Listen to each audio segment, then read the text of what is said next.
Everybody, it's Mike from the Mike Wagner Show, powered by SoundWeb Studios, brought to you by official sponsor of the Mike Wagner Show, international warring author Mia Molson Zia Missing, available on Amazon and paperback and ebook, coming soon, Missing 2 by Mia Molson Zia, double the suspense, double the fun. Check it out on Amazon. Also brought to you by Sweet Psalmist by Serena Wagner, based on the life of David and 30 exquisite paintings, non-Amazon keyword, Sweet Psalmist Serena Wagner, and the Sensei Swing, Eric Diamond, with his latest, All of Me, featuring the title track, I've Got a New Heartache, Bring You Sunshine More, ericdiamondmusic.com. Check him out on YouTube, Spotify, and your favorite platform today. We're here with a terrific gentleman who's an author, professor of sociology and criminal justice at University of Delaware. He published Homeroom Security, The Long-Term Consequences of Harsh School Punishment and Judging Juveniles, which he won awards in 2007, American Society of Criminology, Michael J. Handicap Award. Also research focused on juvenile justice and punishment and policing of youth, crime rates, and inequality in schools. And he was a former president of American Society of Criminology, director of corrections. And also his new book goes beyond on how out-of-school suspensions increase with racial inequality. And the book is called Suspension, Education, and School Punishment and the Legacy of Racial Injustice. Live, ladies and gentlemen, Plus Studio somewhere in beautiful Delaware, the amazing author, professor of sociology and criminal justice at University of Delaware, with the book Suspension, Education. You'll learn from it, the multi-talented Aaron Kupchik. Aaron, good morning, good afternoon, good evening. Thanks for joining us today. Thank you much for having me on the show, Mike.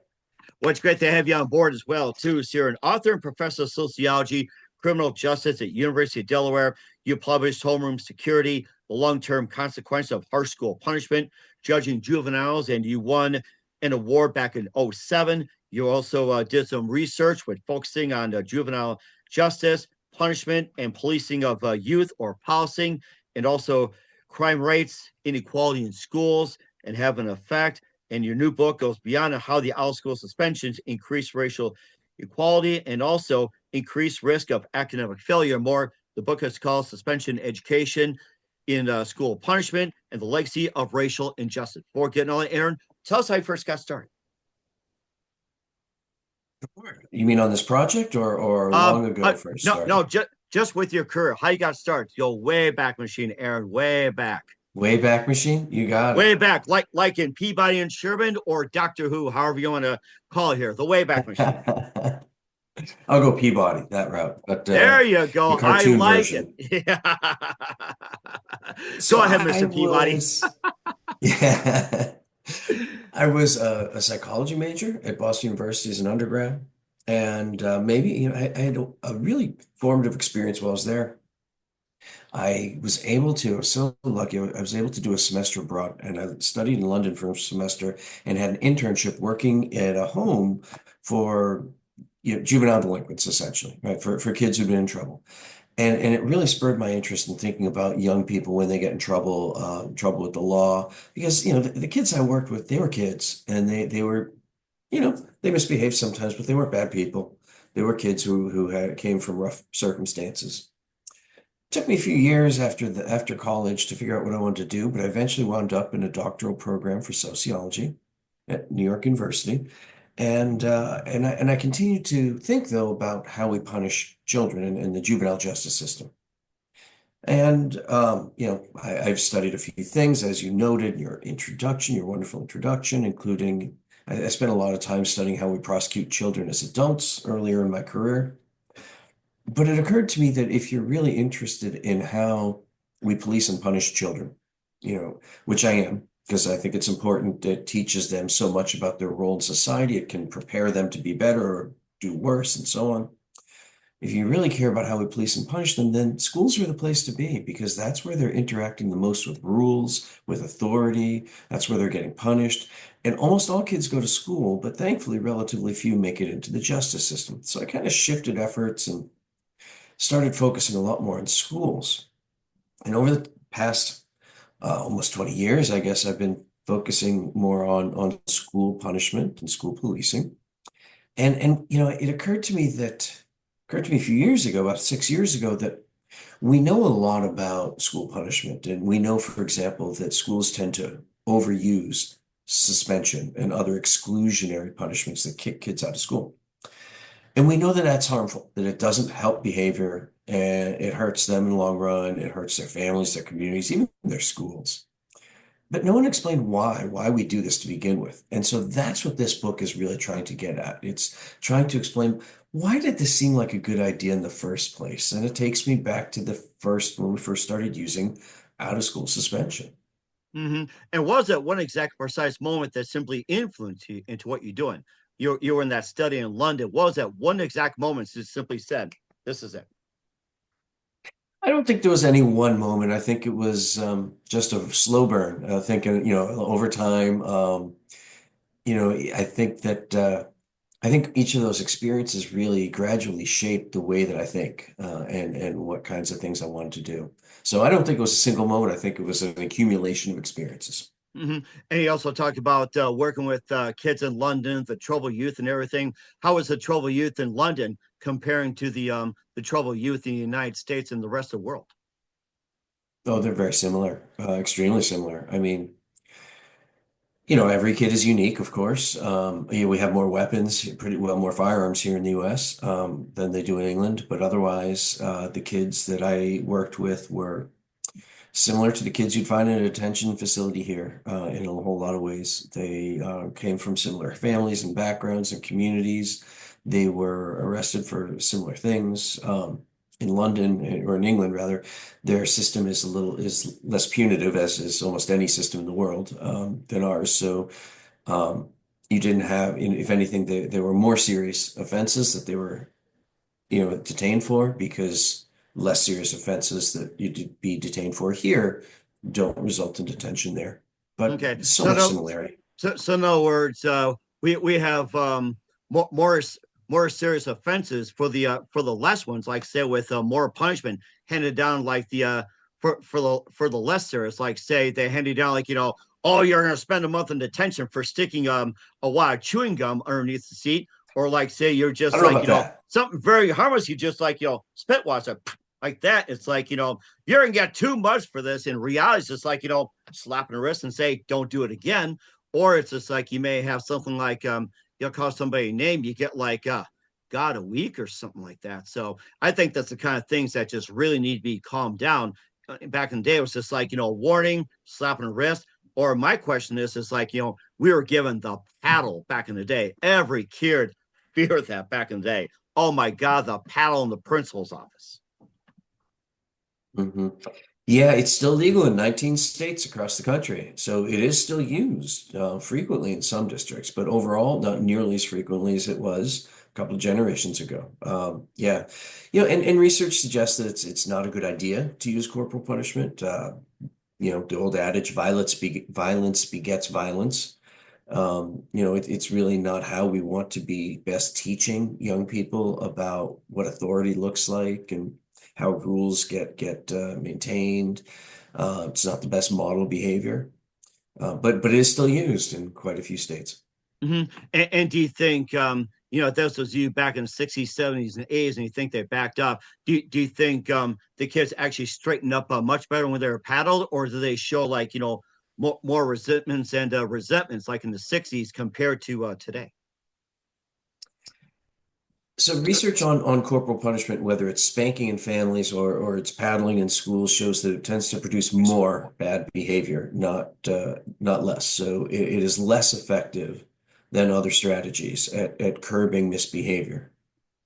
Okay. And of course, your book goes beyond that as well, too. We talk more about with Aaron Kupchik, suspension, education, school punishment, legacy of racial and injustice. Back in a minute, you listen to the Mike Wagner Show at the MikeWagnerShow.com, powered by Sonic Web Studios.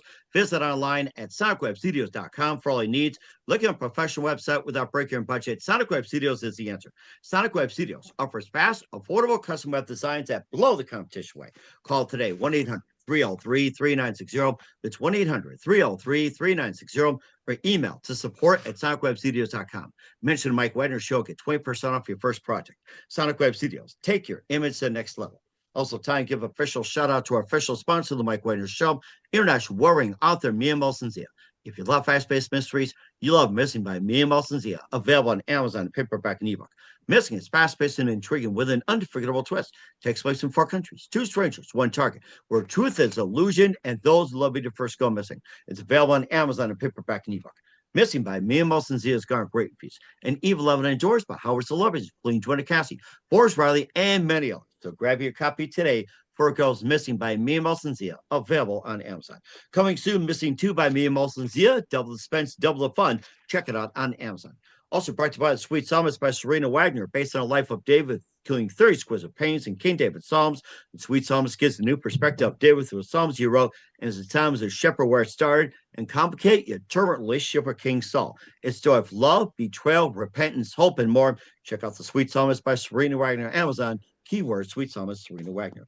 Also brought to you by Sensei Swing, Eric Damo's latest release, All of Me, featuring title track, I've Got New Heartache, Bring Me Sunshine, Strike a Match, and more. Eric's a multi-award winning artist, inducted numerous Hall of Fames. Album Entertainer of the Year will be releasing a new CD soon. Check out the amazing Eric Diamond today, ericdiamondmusic.com. Also follow on Facebook, YouTube, Spotify, and more. Also, take on MikeWagnerShow.com, 40 podcast platforms, 100 countries on any mobile device. For great gift ideas, go to Amazon.com. Check out the Mike Wagner Show podcast, t-shirts, pop sockets, throw pillows, tote bags, makes great gifts 24/7. Go to Amazon.com. Check out the Mike Wagner Show podcast. And for more great gift ideas, go to Amazon.com/Mia Molson Zia. Great books, merchandise, and more. Follow the Mike Wagner Show on Facebook, Spreaker, Instagram, iHeart, YouTube, and more. And support the Mike Wagner Show on Anchor FM, PayPal, and the MikeWagnerShow.com. We're here with the multi-talented Aaron Kupchik of Suspension Education, School Punishment, and the Legacy of Racial Injustice here on the Mike Wagner Show. And we got some really interesting ground to cover here. And I guess the question that is number one is, why has suspension become commonly used form of punishment? Was, in a nutshell, about resistance to racial desegregation. You see, what happened was in the decades after the Brown versus Board of Education Supreme Court decision, states were very slow to desegregate their schools. In the South, it typically most didn't desegregate until the 60s when the federal government intervened finally. In the North, some states were even slower because they didn't have segregation laws, but they had segregation in practice. But when schools first started to open the doors to Black students, when they first started to admit Black students into formerly all-white schools, that's the moment when suspension rates started to increase. Before desegregation, it really wasn't a commonly used practice. We didn't kick many kids out of school for misbehavior. We did not suspend frequently. But as soon as schools desegregated, the resistance to that desegregation produced high suspension rates. So it's really, and that makes sense because it's sad, but it makes sense because suspending kids out of school, again, it doesn't help any educational objectives. It doesn't help them learn better. It doesn't help their behavior. It helps a teacher short term, but makes their job more difficult long term. So it doesn't achieve real beneficial outcomes. It really only makes sense if we think of it as at least initially, a way of getting rid of students who are seen as unwanted. Oh my goodness. I did not think about that. That just blows me away. And of course, why is it the Black students are being criticized for it, like, most likely suspended, being kicked out, instead of the white student who would behave the same way as a Black student? I don't get it. And that's still what you see today, that there's enormous disparity in who gets punished, even for the same behaviors. That white students are much less likely to get suspended out of school than Black students, again, even when they're displaying similar behaviors. And what about the Hispanics, the Asians, Latinos, and and of course the Indians and the other races and sectors that combined? It's where it's just like, do they receive the same treatment? Are they getting worse than Blacks? Or are they getting better or worse than any of them? Well, each group is very different. Asian Americans tend to be punished less frequently than others. Native Americans, there is disturbingly little research on Native Americans and their school punishment, but the research that is there suggests they have very high rates of suspension. Hispanic or Latino youth, results for them varies considerably. Prior research results, that is. Some studies have found that they're considerably more likely to be suspended than white students, but less than so than African American students, so perhaps in between. But studies also disagree a bit on this, and in part because it's such a broad category. When people refer to Latino or Latina or Hispanic youth, we're talking about people of different generations from very different parts of the world, and so it's a bit of a broad category too. And do you think income is also based as a factor as well? Like, say, coming from poverty, lower class, middle class, upper class, and elite rich. Does that play a factor in? And how much? Absolutely. A student's, well, their parents or their family's income matters. And there are other factors that matter too, like special education or disability status. Kids with disabilities are at much greater risk of being punished in school. LGBTQ youth are at greater risk of being punished in school. Essentially, kids that don't, that aren't what schools might define as the norm, right? Then they're at greater risk. And there are intersections between these. So, for example, perhaps the student most at risk of being punished in school is a Black student with a disability, the combination. Oh my gosh. And what about religion as well? No, that's a great question. I don't know that I've ever seen any research that has addressed the issue of religion, nor do I know if I mean, the data aren't tracked by the federal government, by the Department of Education, the way that each of those other characteristics are. Well, not sexuality, not LGBTQ status, but disability is, race is, ethnicity is. So it's a great question, Mike, and I'm not sure.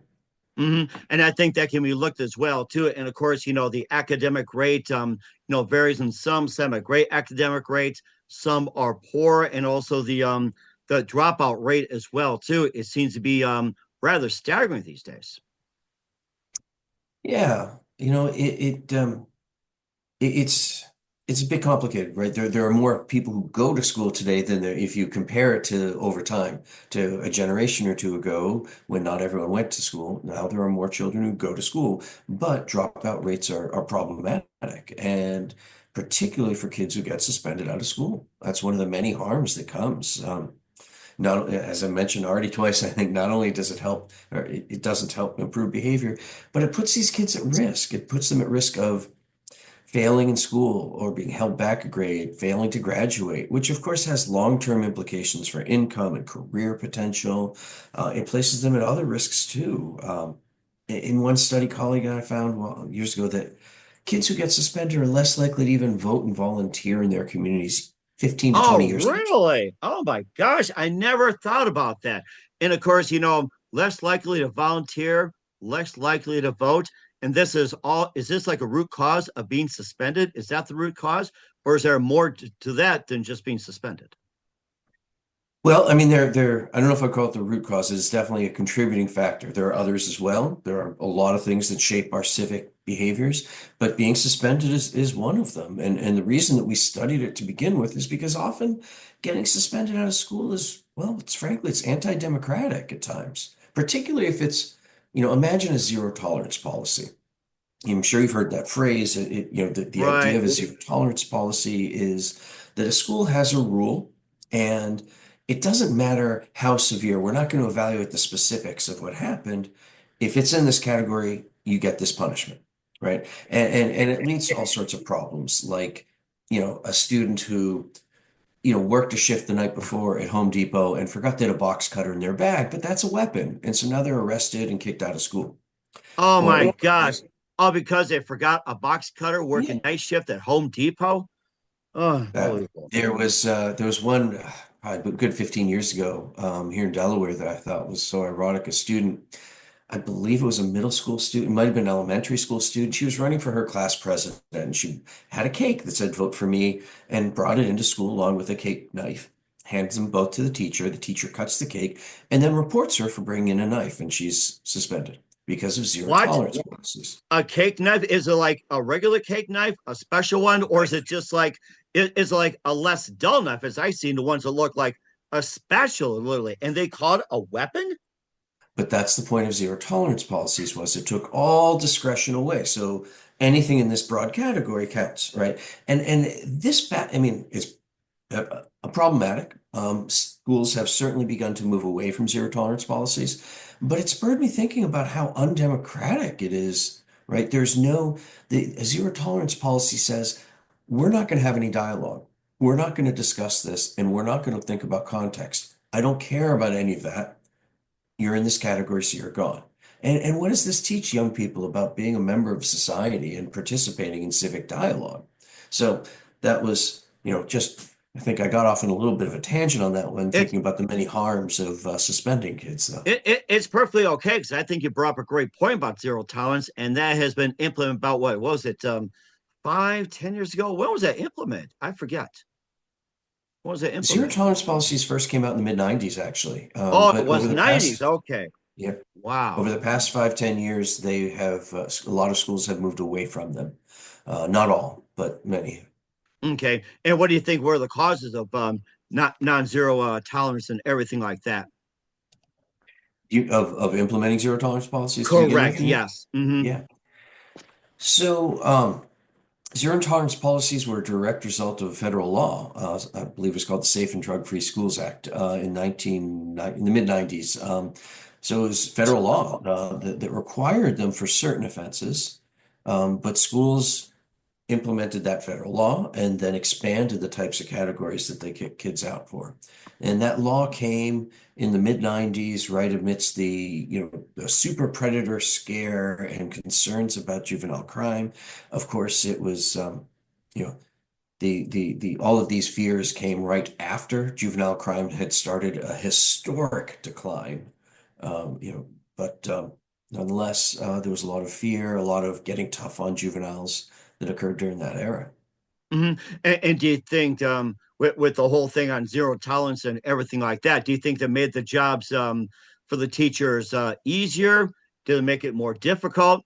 Did it become like more aware, or have they just gotten lazy? It's like, oh, it's under zero tolerance. See you later. Well, I don't think it's really on the backs of the teachers. I think that the principals are the ones who decide whether it's zero tolerance. Teachers write up a referral slip and say, you got to go to the principal. You're out of my room, and they're gone. So I always hesitate to call. I don't like calling teachers lazy. I think that by and large, teachers, they're doing a tough job and an incredibly important job with insufficient support, and so I don't want to pile on to them. Um, Now, how it changed administrators' jobs and whether they like it, I don't know, to be honest. I think it varies a lot. I have spoken to some administrators, a handful of them over the during different research projects I've done, and some liked the clarity of zero tolerance, but many just disliked zero tolerance because they wanted to be able to help kids in individualized ways, and they realized that didn't let them. Hmm. And what are some of the other alternative solutions to kicking the troublemakers out of school instead of like kicking them for suspensions? What are some of the other alternatives? There are a host of better solutions that evidence shows are more effective at curbing student misbehavior, helping teachers teach, and maintaining safe schools. And they go by different, you can get like brand name types of policies like restorative justice or positive behavioral interventions and supports, and hire people to come and teach you how to do these things, or social and emotional learning strategies. Um, so there are a variety of different strategies, and the way I think of them, they really share two core elements. Each of these strategies, and the first of those core elements is that they treat students as children who are cared for, not as problems to be managed. Right? Think about a zero tolerance policy. There's little care for the child there. That's a problem to be managed, right? Um, And in thinking of them as children to be cared for, that includes helping young people solve their problems, helping empower them with the skills to do better, right? So it is a really mundane but common example. Think of this, right? The most common reason I'm told by teachers why students act up is that the student doesn't understand what's happening in class. So they, misbehave, they're disruptive. This is a problem. But they're doing it for a reason, right? They're either trying to deflect attention away so that they don't feel stupid, so, or they're trying to get kicked out of class or something like that. So what do? We kick them out for 3 days and then they fall further behind.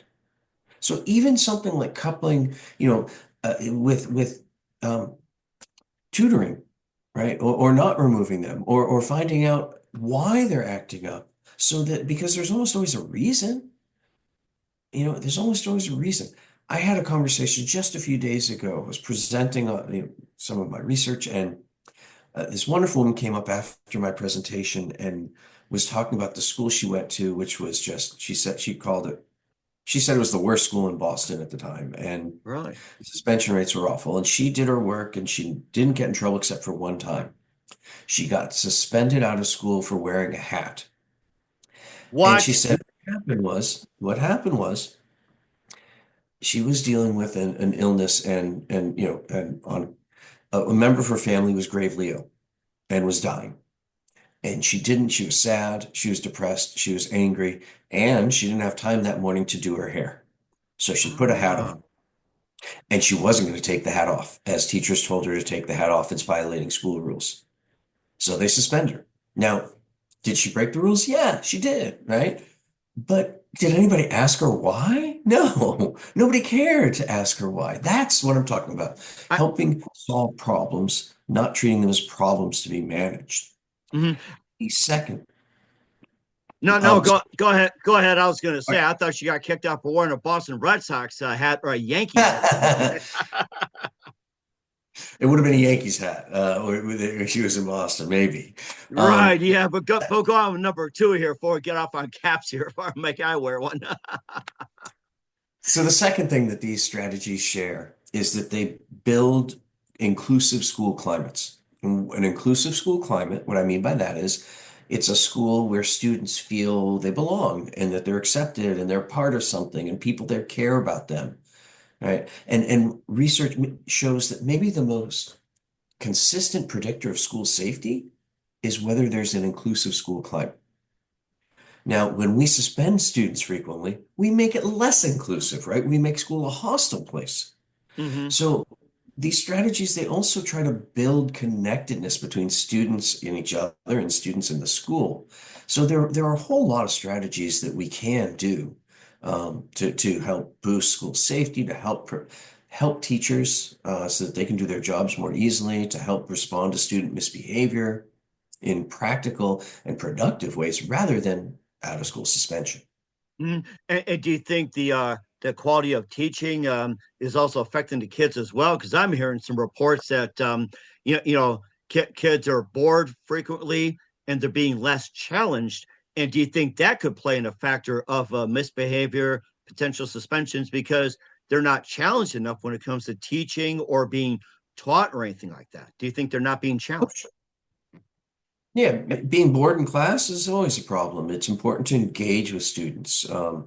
I don't know that student boredom has increased over time. I haven't seen any evidence that student boredom has increased. I do think we have a problem, particularly in lower income areas with overcrowded schools and classrooms, so that the teacher has a more difficult job to engage all students.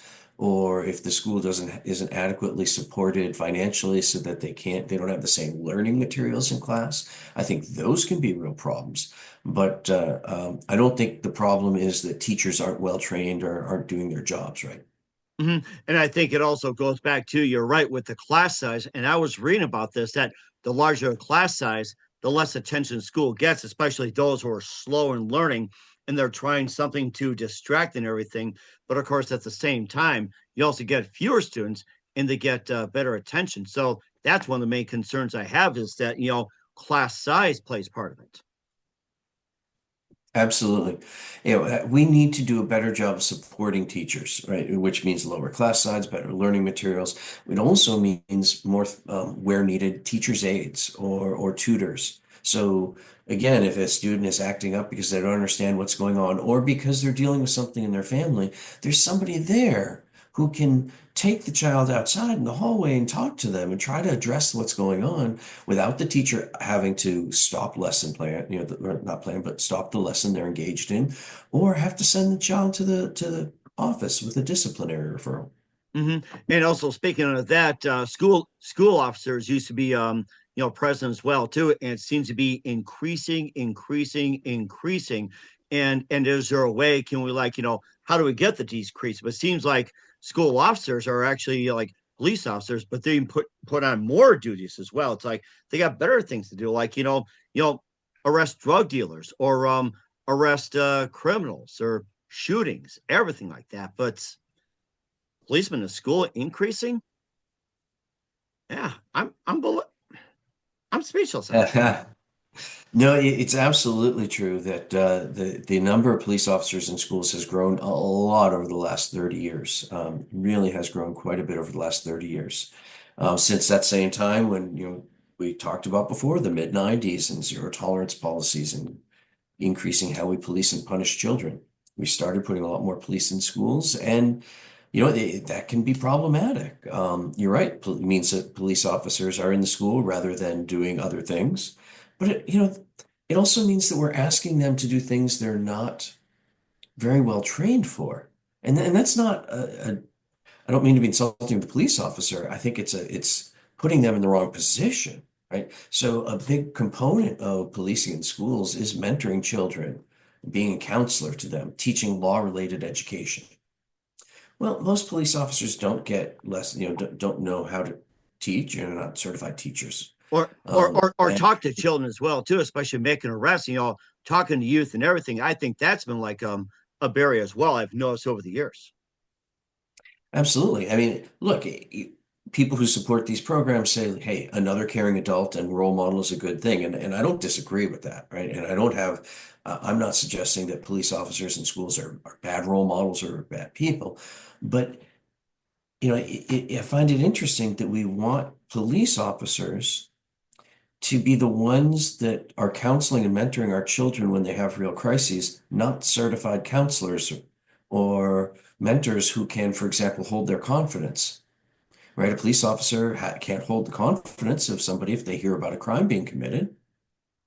So, it's more complicated, I think. And if we put more mental health providers, add people trained in adolescent development, it would really in schools, it would really benefit children. Mm-hmm. And also screen teachers as well too on their interest level on interacting with the kids, what's wrong with them, counseling and everything. And I'd probably say just more in-depth testing be done, not just say here's a body, throw them in there. It's like more testing involved. It's like test after test after test. Was it like you got that quadrant? Was it Rorschach testers? So it's like there's like some kind of test out there that just measures their aptitude, what they can do, what they can't do, and have teachers just go through a rigorous test. It's like, can you really handle a child in a certain situation? What do you know about this? What do you know about that? Do you think that should be done in terms of teachers getting more qualified jobs? Are you skilled at this? Being really detailed about children. Yeah, well, I think those are interesting ideas, but to do that, to have a higher bar for who becomes a teacher, we need to pay more. We need to attract more people to the profession. We need to make the job easier, and not easier is the wrong word. We need to remove a lot of the burdens that are frustrating to teachers. Again, the same things I've been talking about, like overly difficult classes, unsupportive administration, and so on. And also those who are angry about the school suspensions on their kids. Back in the day, you walked into the principal's office, you stated your case, and lately you've been prevented from doing that. And what can they do nowadays? Students or parents fighting back against an unfair school suspension, like say get suspended for 2 weeks for, like I said before, sticking a wad of chewing gum under the seat, or 3 weeks for shooting a spit wad, or simply like throwing something just to get somebody's attention across the room or something. Yeah, I have, for the record, I haven't heard of 2 weeks for a piece of gum under or a spit It's an wad, but example like this unfair one. Yes, that's an example. just making sure the Unfair. record's clear. Right. Yeah, there's no Um, such thing, but I'm talking about extremities but like that. but you're not far off though, Mike, in the sense that the most common reason for school suspension is not violence, it's not drug use, it's not, alcohol or weapons. It's mundane misbehavior. It's disruption of class. It's insubordination. It's violation of a dress code. It's mouthing off to a to a teacher or cursing in class or something like that. And these are all nuisance behaviors. These are problems, right? It is a problem if you're trying to teach and someone is being disruptive, and the school has to respond. It's important to enforce the rules of the school. But the question is, how do you do that? And whether you kick the kid out of school for doing something like that versus keeping them in school. But your question was, how can parents respond, right? How can parents fight back? And there are all sorts of mechanisms. There is usually a parent hearing before you're coupled with a suspension. When a child is removed from school for a period of time, the law says they have to have a hearing typically. So parents can show up or might need to show up at that hearing, state their case. Of course, parents have different levels of ability to do that based on how comfortable they feel, how much cultural capital or social capital they have, their level of education, whether they can afford a lawyer, things like this, right? So, level of privilege matters in their ability to contest it. There are also longer term scheme things that families can do and children can do. There have been some really interesting and influential movements, social movements in the past 10 or so years, often very student-led and parent-led, to try to combat harsh school punishments, to try to address what the things we're talking about and implement evidence-based policies instead. So students and their parents who've organized, who put pressure on school districts, have been somewhat successful. And school districts, they'll listen to their constituents if there are enough of them. I mean, it's very local government.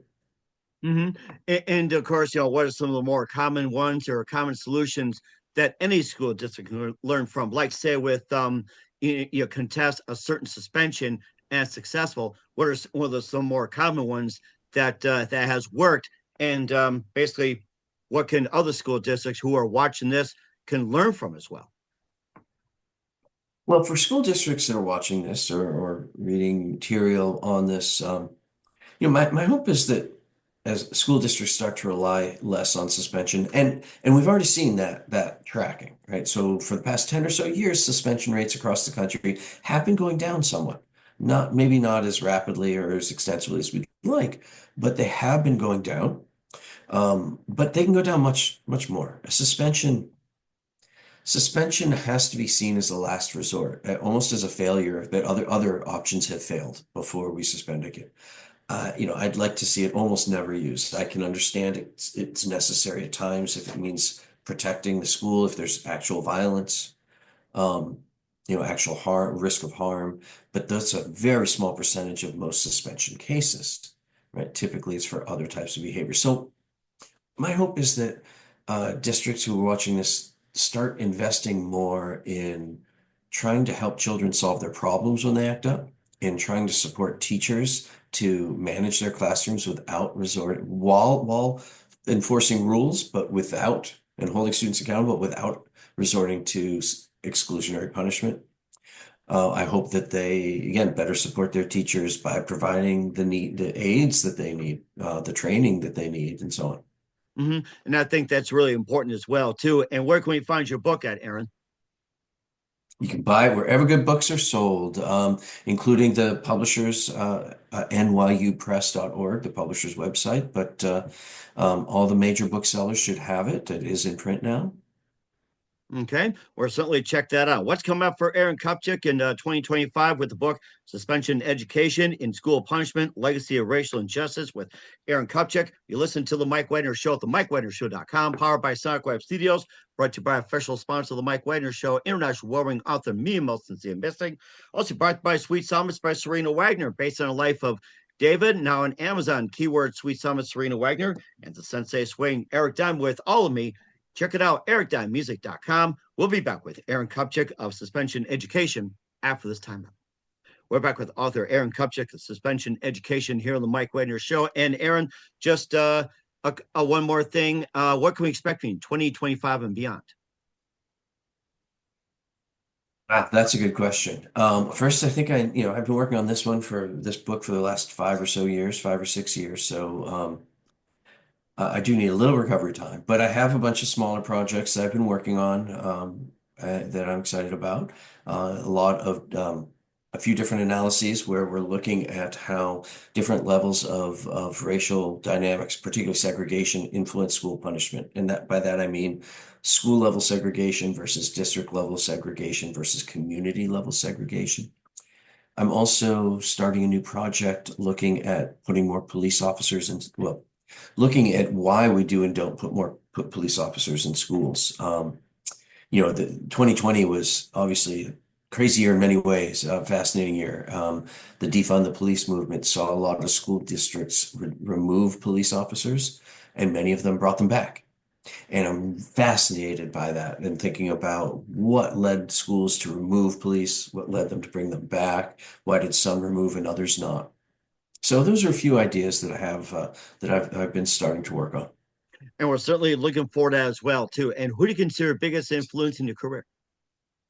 Oh boy, biggest influence in my career. My mentor, Dr. Jeffrey Fagan at Columbia University. Okay. And what's the best advice you can give to anybody at this point? Oh, that's a tough one. I wasn't ready for the best advice. Just in general, I'll make it easy on you. I'm not going to punish you or suspend you. Just in general. That's No suspension for this? no, Very good. no. Um, I guess my best advice is to listen to people. I think that we often spend so much time talking and thinking about what we're going to talk about and how we present ourselves that we don't listen well enough, on average. And, that's how you learn. hmm I think that is an excellent point. People need to listen more. That's really amazing. We're here with author Aaron Kupchik of Suspension Education and School Punishment, Legacy of Racial Injustice here on the Mike Wagner Show. Aaron, a very big thank you for your time. You've been absolutely fantastic. Learned a lot. Looking forward and soon. Keep us up to date. Keep in touch. Love to have you back again. What's your website? How do people contact you? Where can people purchase or check out your book? So my website is www.aaronkupchik.com. That's my name. And there's a link to purchase the book there. They can do it on major booksellers on nyupress.org. And they can contact me through the website as well. Yeah, so that's how people can reach me. And thanks so Great. much, Mike. This is a lot of fun. I appreciate this. And certainly a lot of fun as well too. And we're looking forward to having soon, Aaron. Keep us up to date. Keep in touch. Love to have you back. We wish all the best. And Aaron, you definitely have a great future ahead of you. Thank you very much, Mike. Appreciate it.